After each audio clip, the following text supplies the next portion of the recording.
Hey everyone, welcome to another Mastering the Draw license application strategy from Huntin Fool. I'm Garth Jenson, and today we're going to be talking about the youth hunts that are available in New Mexico. New Mexico is probably one of the friendliest states when it comes to offering quality trophy class hunts for the youth, along with throwing in just good youth opportunities in general. So if you got kids, if you're looking to apply them, New Mexico is definitely an area to put them in for, definitely a state to put them in for. Let's get going. So today we're going to kind of be going over some of the elk opportunities, the deer opportunities, antelope opportunities, or the lack thereof, and some of the sheep and exotic opportunities, which some people might not be aware of, but it's kind of unique as far as the exotic for sure to youth hunts and just the special sheep hunts they have. Let's dive into elk. So elk, the one big thing that makes youth hunting different in New Mexico is they have separate hunts for youth versus adults.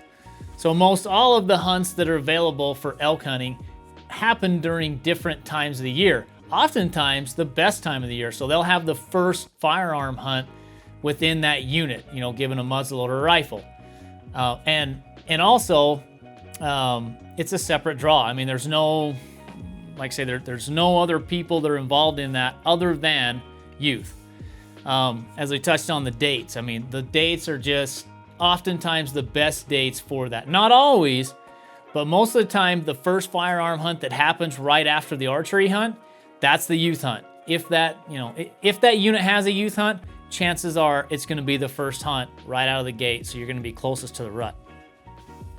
Now, the one thing about weapon types, as I touched on, it's only going to be for rifle and muzzleloader.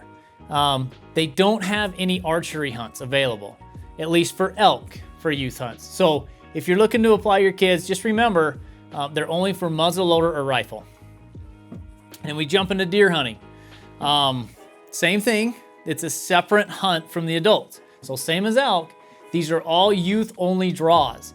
And again, oftentimes they have the best dates. So when you go into that looking for a good youth opportunity for deer, just remember that, you know, the dates are great, but it can kind of depend. So like if you have a November, like this year, November 20th to the 28th deer hunt in northern New Mexico, you're right smack dab in the middle of the rut, probably in some of the best hunting units there are. So you're gonna have, you know, your kids are gonna have a chance, if they're lucky enough to draw that tag, for bucks in excess of 200. So I mean, just like our cover story this year with 𝗀𝗄𝗃, what a stud buck he took on that.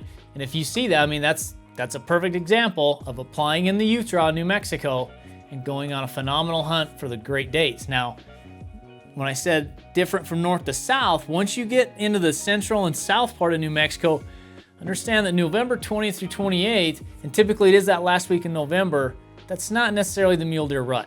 You start to get into more desert muleys, and the rut takes place a little bit later, oftentimes late December into the 1st of January.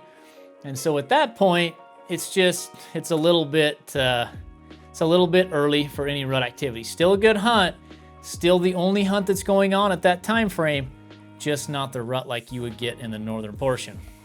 So let's get into weapon types. Most all of them are rifle hunts. There are a couple archery hunts, notably the archery 2B youth hunt, which happens the first part of January 1st to the 15th. Now this one isn't special as far as the dates. That's the regular archery 2B hunt. And I think you also have the September hunt in there as well that you can apply for as a youth. But those are not separate dates. That's the same archery dates as all the adults. It is a separate draw that they go into, but it's for the same dates. So just be aware of that most of the hunts available for deer, you're gonna be dealing with rifle hunts. So now let's jump into antelope. And you remember before where I said, or the lack thereof. Here's one thing to pay attention about. What happens is really in most situations on these youth hunts, there's not enough tags available for there to be any tags open for an outfitter or non-resident draw. So when you look down through there, you'll notice that most of these only have 5 permits. Well, you need at least 7 to have an outfitter tag, or at least one outfitter tag. Well, it has to be 13 to at least have one non-resident tag.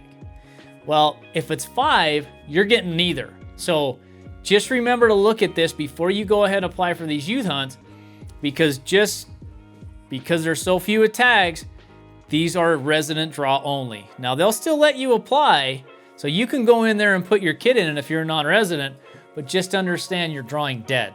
So at that point in time, just double check and make sure that you have enough tags and that you'll be able to do that. Now there is a couple units or areas that will have that.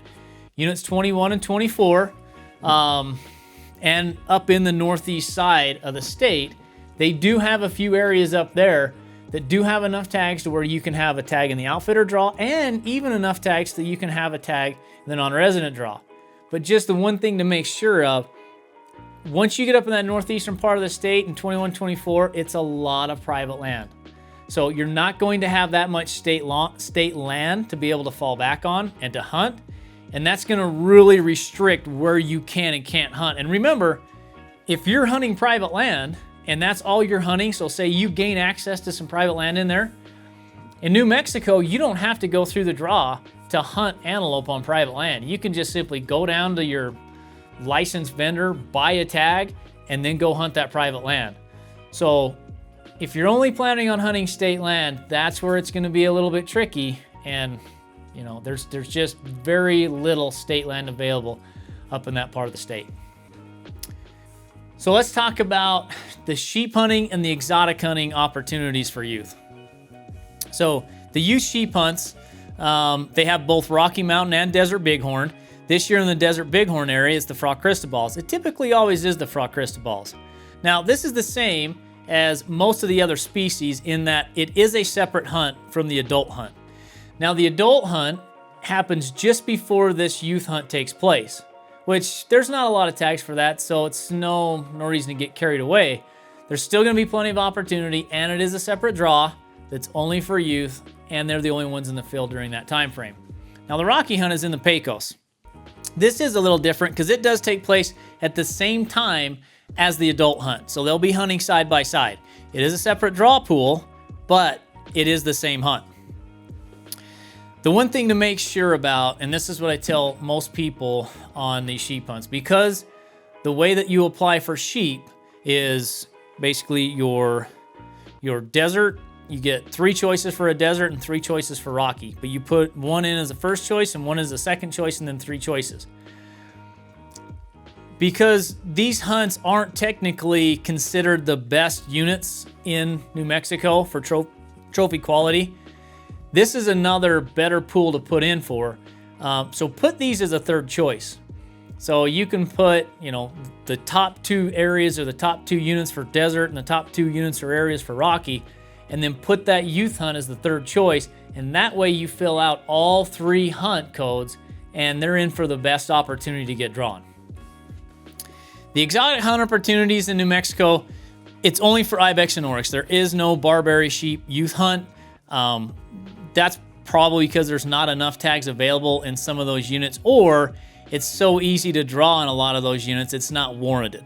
Like the McGregor range, there's probably not enough tags to start splitting it up, or there wouldn't be enough to go around for non-resident outfitter.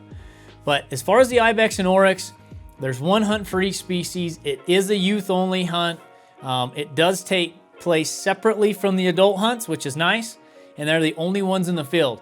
Again, you can put this as a 3rd choice, and it's going to allow you to fill in all 3 choices in there, so you're not just putting in for 1 hunt.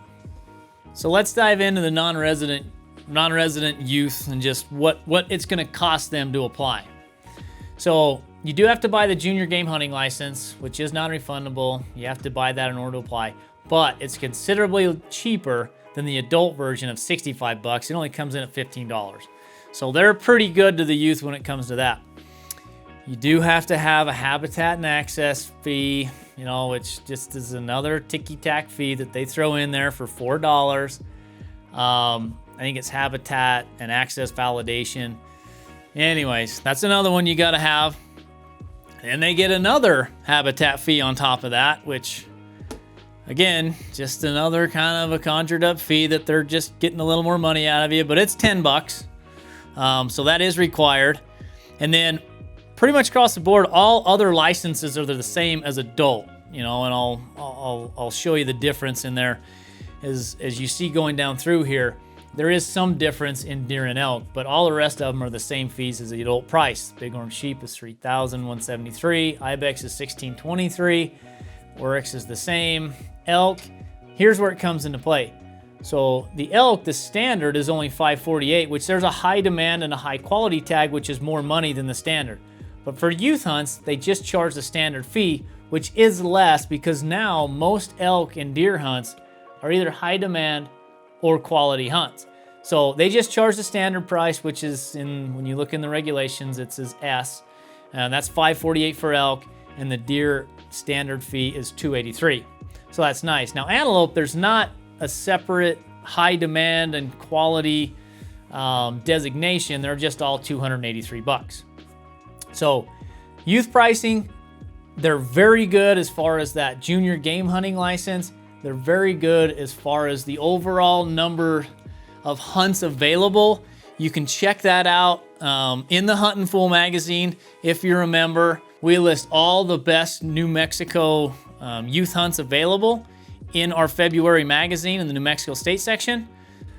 All right, that's a wrap. Hope you guys found this video helpful. And if you have any questions, leave them in the comments below.